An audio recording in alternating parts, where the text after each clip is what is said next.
Alright, so I've got my 3D coil. I printed this, and right now I pulled the wire tight through here, got it all straightened out.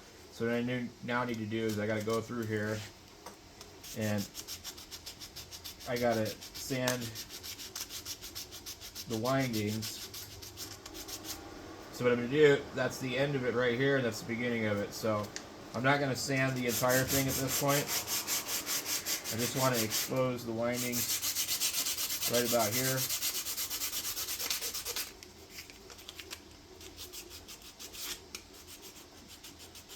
Try not to tear up all the plastic while I'm doing it.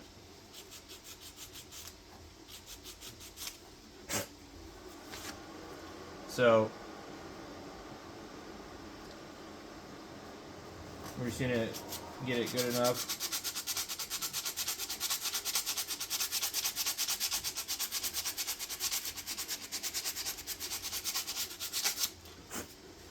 So for right now, I'm gonna leave that alone. I'll take like a sanding sponge. So what we need to do now is take this wire here and then that wire here. So you put 3 holes right here, okay? And the very first one goes through here. And you get it as tight as you can get it before you wind it. And then, let's see.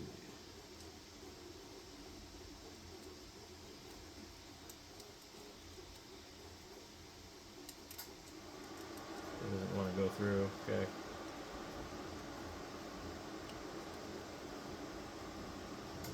This is pretty thick copper wire for, you know, being able to like really pull on it.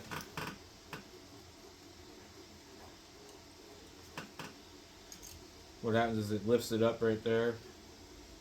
Then you gotta push it back down. Pull on it. You want to be careful, don't snap it. But don't let it go loose either.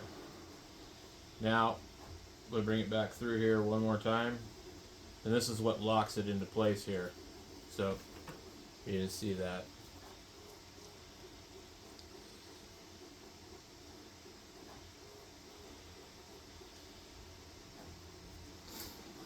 And like I said, it isn't going to want to bend super easily if you're using this kind of copper. So just be careful. Don't pull too hard, because once you break it, now you're going to be rewinding that whole thing if you break it over here. So, we've got our coil form here, and then we just need to go in here and solder that to that. So, I'm going to leave myself plenty of extra wire in the inside because it ain't going to make a difference. And it means that if I do need to, for some reason, take this thing apart, I can do that. I am not going to glue the ends like some people do. I'm going to, on mine, I will probably put some screws in it or something. So usually this is the best way to get this crap off of here. Heat it up.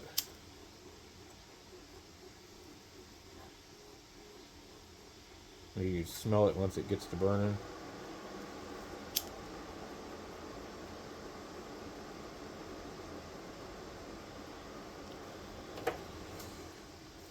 And then after you do that, then you can probably scrape it a lot easier.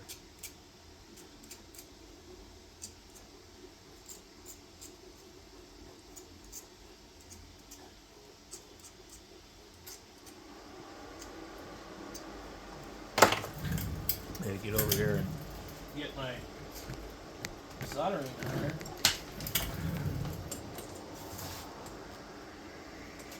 Okay.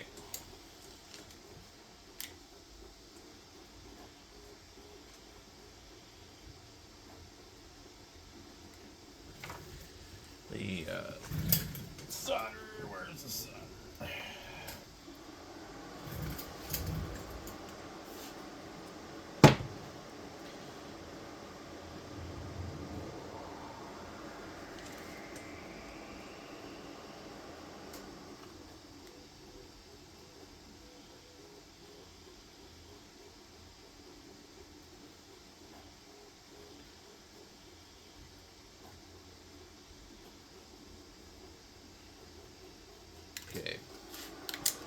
Now, this is a previously used crimp, so I think if I heat it up, I might just be able to shove my wire into it.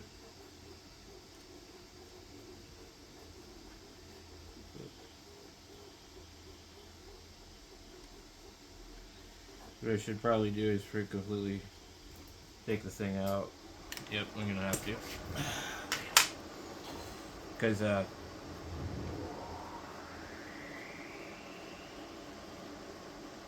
there's something still in it.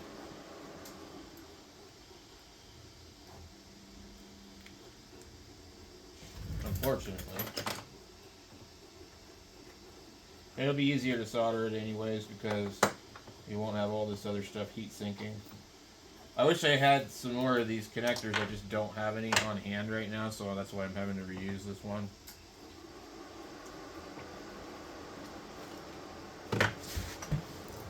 Actually, I'm going to go check and see. I might actually have one. So just like I said, I already snapped the wire screwing around anyway. We're going to finish up here.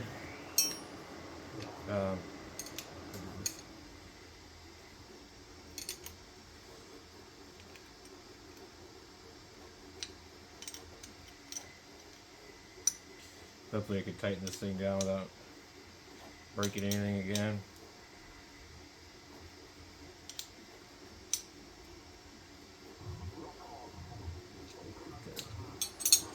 Should be good.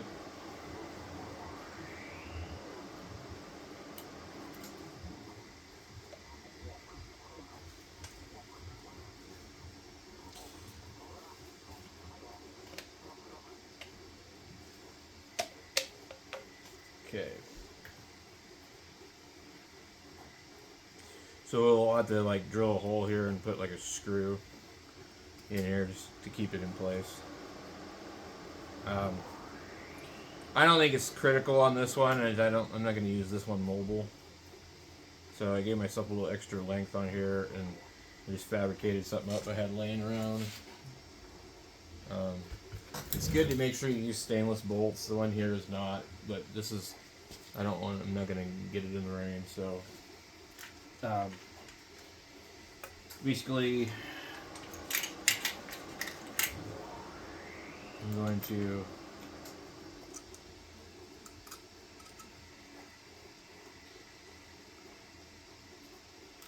kind of shove this thing in there.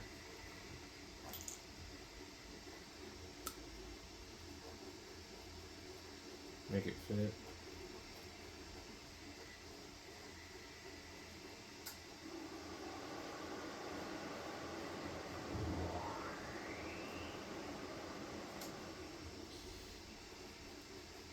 I don't know, the guy that originally posted this on Thingiverse, he was using stainless steel wire. That could be easier, I don't know. I don't know how much loss you're going to get from that. I haven't really thought about it. I wouldn't, generally I wouldn't want to use something like, let me get a couple extra washers on here. Generally, I wouldn't want to use something like that, I don't think.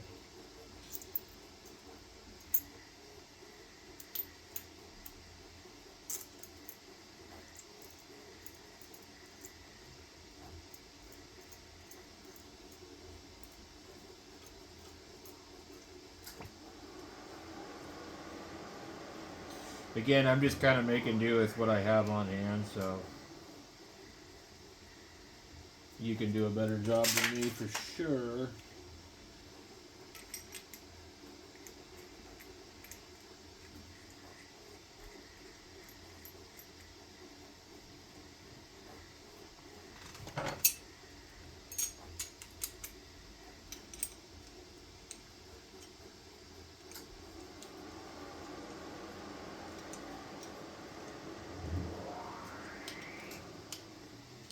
Normally I'd probably just use a ratchet, but I just reached in the toolbox and quickly found the 5/8 and the 9/16.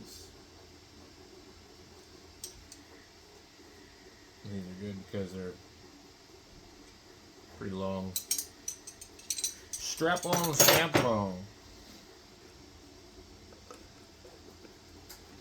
Okay. There we go. That one fits a little bit looser in there. Yeah, that's the completed coil.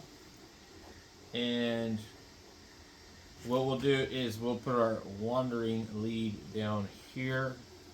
That way we don't have to fiddle around with bringing it from here or somewhere else. In case something goes wrong with it, we can just put it right there. But as is, this would be 40 meters by itself. And we need to get the tap over here for that. So the tap is going to be a wire with a round, flat, like acorn screw. And it will go up and down in here. It'll kind of, you know, sit in between. I'm not sure what I have laying around. So what I've went ahead and done is just put a little small screw in there that will sit in between the windings. And then when you tighten it down, it'll short out the two different windings. So I think this one's good enough. I'm just kind of mocking it up right now. So you'll have a wandering lead from here to there. And you can slide this up and down and adjust it. There's other ways of doing this too. Like the other way I like how the MP1 does, there'd be a cap on here, okay? And it would slide up and down and it would just short out whatever. And you know, so in order to use, it was actually got like a longer section here for it to ride on, so that way it can come all the way up to the top and still be on a sleeve. But this will work. We'll try it out.